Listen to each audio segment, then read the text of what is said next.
The house felt colder that night, not from the weather, but from the silence between them. She didn't know that her husband already knew. The messages, the photos, the truth she thought she'd buried deep enough.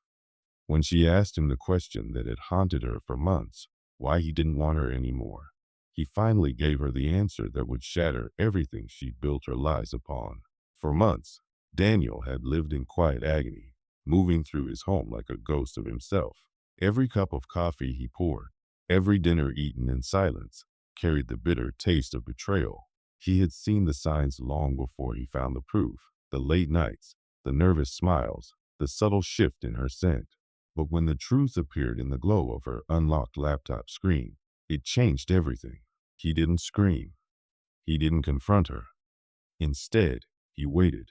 He observed. He documented. And as she carried on her performance, morning kisses, polite laughter, empty affection, he watched, collecting each piece of her deception like evidence in a crime scene.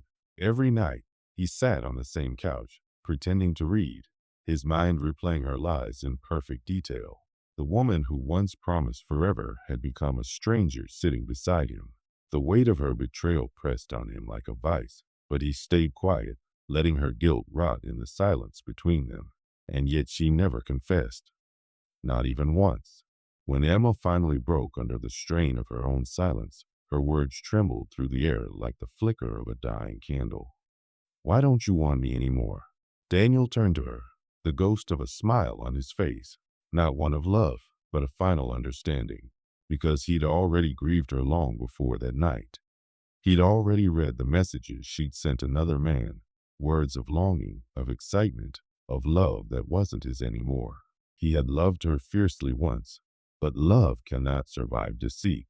It withers quietly until nothing remains but ash and indifference. When she begged for answers, for forgiveness, he gave her neither. Only truth. Because, he said finally, voice calm and cutting, "You already gave away what was mine." And in that moment, every lie she'd ever told folded in on itself. The house they'd built together, once filled with laughter, now echoed with the emptiness of everything she'd thrown away. The next morning, Daniel was gone. No shouting, no final fight, just a note, a wire transfer, and silence. She walked through their apartment, every memory now tainted by the ghost of her choices. The bed they once shared, the couch where he'd sat in quiet heartbreak, the folders still open on the table, screenshots, timestamps, her own words staring back at her like a confession carved in stone. He didn't destroy her. He didn't need to. The truth was punishment enough.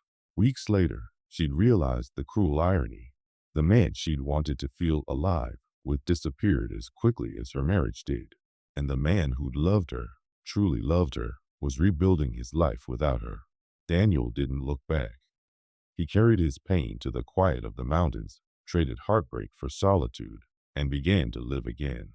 His scars became his armor, his silence his strength, because sometimes revenge isn't rage. It's peace.